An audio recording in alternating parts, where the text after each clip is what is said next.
গতকাল অভিষেক বন্দ্যোপাধ্যায় ডায়মন্ড হারবারে পৈলান থেকে বয়স্কদের হাতে বার্ধক্য ভাতা তুলে দেওয়ার ঘোষণা করলেন। ৭৬,০০০ মানুষকে ভাতা দেওয়া হবে। রাজ্য সরকার বার্ধক্য ভাতা চালু না করলে তিনি নাকি ব্যবস্থা করবেন। যদি রাজ্য সরকার কোনোভাবে ভাতা দিতে না পারে, তাহলে তিনি জানিয়েছেন যে তিনি তার পকেট থেকে দরকার হলে বার্ধক্য ভাতা দেবেন। এই এত উদারতা, এত ঝাঁপিয়ে পড়া, এগুলো ভোট এলেই কেন দেখতে পাওয়া যায়? আর একবার দেখায় এই সময় দাঁড়িয়ে যে সত্যি সত্যি আসলে মানুষের জন্য ঝাঁপিয়ে পড়ে, নাকি সবটাই সামনে ভোট বলে টোপ, দুর্নীতির পর্দা ফাঁস হচ্ছে বলে টোপ, শেখ শাহজাহান শাহজাহানরা গায়েব হয়ে যাচ্ছে বলে টোপ, কিসের জন্য? অভিষেক বন্দ্যোপাধ্যায় গতকাল ডায়মন্ড হারবারের সাংসদ, তিনি কি বললেন, নতুন ভাতার কি বক্তব্য রাখলেন, নতুন ভাতা নিয়ে তার সমাধান সলিউশন কি বার করলেন, দেখাই একবার।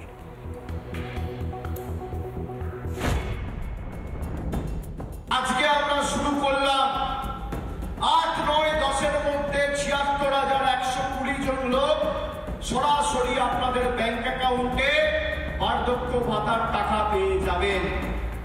শুধু এটা ১ মাস নয়, ২ মাস নয়, আমার বিশ্বাস রাজ্য সরকার এটা অত্যন্ত শীঘ্রই শুরু করবে। আর রাজ্য সরকার যদি কোনো কারণে না শুরু করতে পারে, যতদিন আমি বেঁচে আছি আপনাদের চিন্তা করতে হবে না, এর ব্যবস্থা যেমন করেছি আজীবন আপনি যতদিন থাকবেন এই বার্ধক্য ভাতা আপনি পাবেন।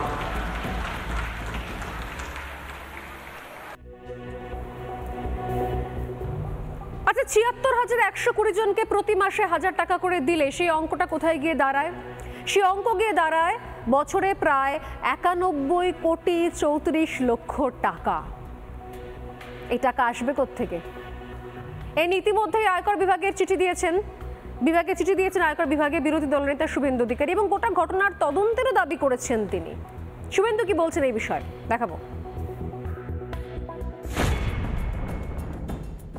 যেটা ভারতীয় আইনে কখনোই স্বীকৃত নয়, যে নিজের কনস্টিটিউয়েন্সি ভোটারদেরকে এইভাবে লাগাতার ঘুষ দেওয়ার যে প্রথা, ইটস এ ভেরি অ্যালার্মিং।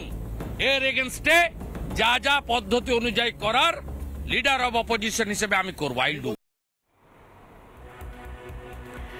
শিক্ষিত বেকার থেকে বয়স্ক ভাতা প্রকল্পের টোপ দিয়ে ঝুলিয়ে রাখা, ভোটের বৈতরণী পার হওয়ার মরিয়া চেষ্টা, চাকরি দেওয়ার সদিচ্ছা থাকলে বিরোধীরা প্রশ্ন করছেন এতদিন কেন চাকরি দিতে টালবাহানা রয়েছে? তখন সত্যি সত্যি কেন কোর্টের ঘাড়ে দায় ঠেলাঠেলির কাজ? সত্যি কি চাকরি দিতে চায় সরকার, নাকি শুধুমাত্র ভোট আসলে এগুলো মনে পড়ে? আর কতগুলো ঠিক শ্রী পেরোলে শেষ পর্যন্ত বাংলার ছেলে মেয়েদের শ্রী ফিরবে? বাংলার চাকরি পেতে কোন যোগ্যতা প্রয়োজন? পার্থ চট্টোপাধ্যায়, জ্যোতিপ্রিয় মল্লিক, শেখ শাহজাহান, শঙ্কর আড্ডরা কি যোগ্যতার পরিচয় দিয়েছে? আমার তো মনে হয় তাদের যোগ্যশ্রী পুরস্কার দেওয়া উচিত। যোগ্যতার মাপকাঠি কি শুধুমাত্র দুর্নীতি করা, আর সেই দুর্নীতি ঢাকতে কখনো নবীন প্রবীণ কোন্দল উস্কে দেওয়া, কখনো ভাতার টোপ। শাসকের দ্বিচারিতা চলবে বলছেন বিরোধীরা, কিন্তু প্রশ্ন হচ্ছে এই দ্বিচারিতা কি সত্যি সত্যি মানুষের সামনে আর গোপন থাকছে?